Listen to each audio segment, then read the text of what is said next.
स्वागत है प्यारे बच्चों आपका झारखंड के JCERT के DG स्कूल में। आज हम आपकी पाठ्य पुस्तक रोचक गणित के पाठ 5 गुना पर बातचीत करेंगे। आइए एक गतिविधि के साथ इसकी हम शुरुआत करते हैं। आपके सामने ये चॉकलेट है, इसको हम उस समूह में बांटना है, तो बराबर समूह में बांटेंगे। पहले हम लोग 3-3 चॉकलेट करके बांटते हैं।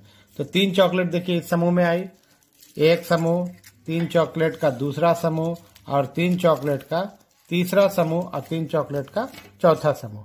तो आप यहाँ पर देखिए कि हमने 3-3 चॉकलेट करके बांटा, यानी कि एक समूह में कितनी चॉकलेट है? 3 चॉकलेट है। तो कितने समूह है यहाँ पर 3 चॉकलेट के? 1 2 3 4, यानी कि 4 समूह में आपके पास 3-3 करके चॉकलेट है। तो इसका मतलब ये हुआ कि हमको अगर कुल चॉकलेट पता करनी है तो हमें इन्हें जोड़ना होगा। तो 3 फिर 3 फिर 3, इस चारों को हम जब जोड़े तो 3 जोड़ 3 जोड़ 3 जोड़ 3, यानी कि इस तरह की प्रक्रिया हमने की। 3 जोड़ 3 जोड़ 3। तो हमने 3 को कितने बार जोड़ा? 1 2 3 4 बार। तो 4 बार हमने किसको जोड़ा? 3 को। तो इसी को हम अगर इस तरह से लिख दे 4 गुने 3, तो ये हमको 12 मिलेगा। 3 जोड़ 3 जोड़ 3 12 होता है। जोड़िए 3 3 6, 6 3 9, 3 12। तो 12 ऐसे भी आंसर इसका आ रहा है, यहाँ पर लिख दिया। और अगर हम उसको गुना में बदल दें तो एक ही संख्या को जब हम बार बार जोड़ते हैं तो उसको गुना में भी लिख सकते हैं। तो हमने 3 को कितने बार जोड़ा? 1 2 3 4 बार जोड़ा। तो 4 बार 3 को जोड़ने से यहाँ 4 जो गुने 3 हुआ, ये 12 आया। आइए हम अब नया समूह बनाते हैं, दूसरे तरह से जोड़ करके देखते हैं। अब हम 4-4 का समूह बना रहे हैं, यानी कि हर समूह में 4-4 चॉकलेट रखेंगे। तो 1 2 3 4, 4 समूह हुआ। 4 चॉकलेट पहला समूह, 4 चॉकलेट दूसरा समूह, और फिर 4 चॉकलेट तीसरा समूह, और फिर 4 चॉकलेट का चौथा समूह। तो इस तरह से हमने यहाँ पर 4 समूह बनाया। तो आपके पास देखिए 4 समूह और 4-4 चॉकलेट है। तो एक समूह में 4 चॉकलेट है। तो हम कैसे इसको गिनेंगे? पहले हम ऐसे भी गिनते थे, अभी भी गिन लेंगे कि 4 4 8 4 12 4 16। लेकिन अगर इसको इस तरह से लिख करके करें तो ये होगा 4 जोड़ 4 जोड़ 4 जोड़ 4, यानी कि 4 को हमने 4 बार जोड़ा। तो 4 बार ये 4 हुआ, है ना।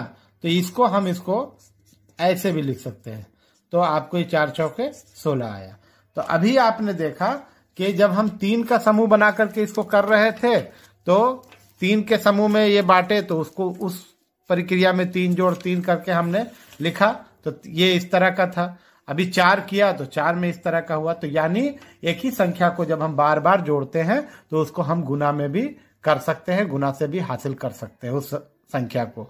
और यही गुना का मतलब होता है, यानी कि एक ही संख्या के बार बार जो हम लोग जोड़ करते हैं उसको हम लोग गुना करते हैं। आइए आपके पाठ्य पुस्तक में पेज नंबर 24 पे जो गतिविधि दी हुई है हम उसे करते हैं आपके साथ। पेज नंबर 24 पे जो दिया हुआ है इसमें आप ध्यान से देखिए कि कह रहा है कि 2-2 करके बटन को या कंकड़ को सजाइए। तो हमने इस खाने में 2-2 कंकड़ को इस तरह से सजा दिया। आप देख रहे हैं ये सब 2-2 है।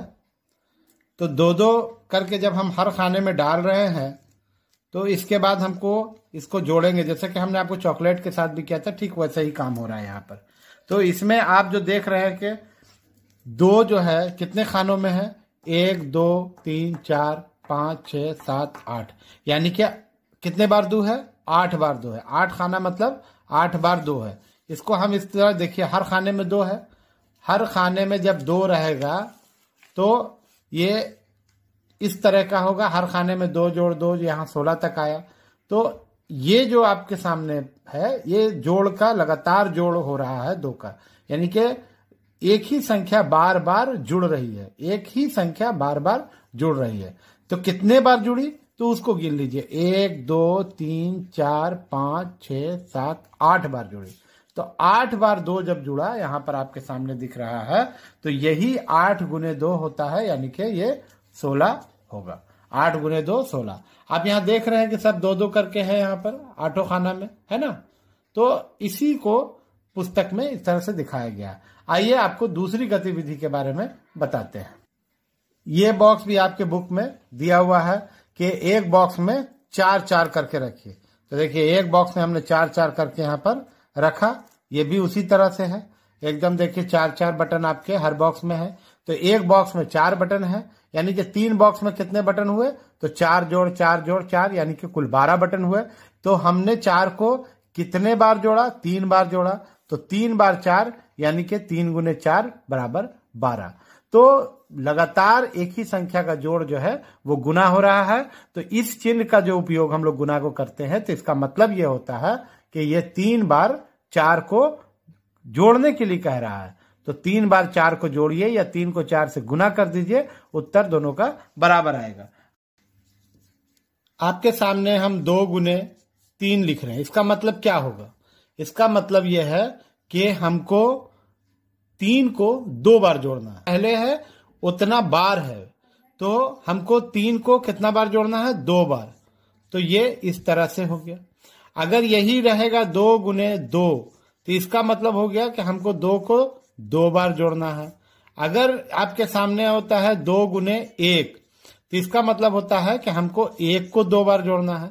ध्यान देखिए 2 गुने 3 यानी कि 2 बार 3, 2 गुने 2 यानी 2 बार 2, 2 गुने 1 यानी कि 2 बार 1। और अगर 2 गुने 0 हुआ तो तब तो यही मतलब हुआ ना कि 2 बार 0 को जोड़ना है। अब आप उत्तर देखिए, 3 को 3 से जोड़े 6, 2 को 2 से जोड़े 4, 1 को 1 से जोड़े 2 और 0 को 0 से जोड़ेंगे तो 0। तो यहां पर एक बात जो आपको सामने आई वो ये है कि 2 गुने 1 हम जब किए तो हमको 2 ही मिला, यानी किसी संख्या को जब हम 1 से गुना करेंगे तो हमको वही संख्या मिलेगी। और 2 गुने 0 जब किए तो हमको 0 मिला, यानी किसी संख्या को अगर हम 0 से गुना कर देते हैं तो वो हमको 0 मिलेगा। अब आज हमने इस पाठ में जो गतिविधियां की और जो आपसे बातचीत की, उसके बाद हमने सीखा गुना की जो प्रक्रिया है वो बार बार जोड़ की प्रक्रिया ही है। यानी गुना का मतलब हुआ किसी अंक का बार बार जोड़ना, और हम उसको जितना बार जोड़ते हैं वास्तव में हम उसको अगर उतना बार गुना कर दें तो वो हमें प्राप्त हो जाएगी, जैसे हमने आपको गतिविधि में भी बताया। इसके अलावा हमने सीखा कि जब किसी संख्या को 1 से गुना किया जाता है तो उसका उत्तर या परिणाम जो है वही संख्या होती है। जिस भी संख्या को हम 1 से गुना करेंगे हमको परिणाम में वही संख्या मिलेगी। और अगर हम किसी संख्या को 0 से गुना करते हैं तो वो संख्या भी शून्य हो जाएगी, 0 हो जाएगी। यानी कि 0 से किसी भी संख्या को अगर गुना किया जाए तो वो 0 हो जाएगी। अगले पार्ट में फिर मुलाकात होगी।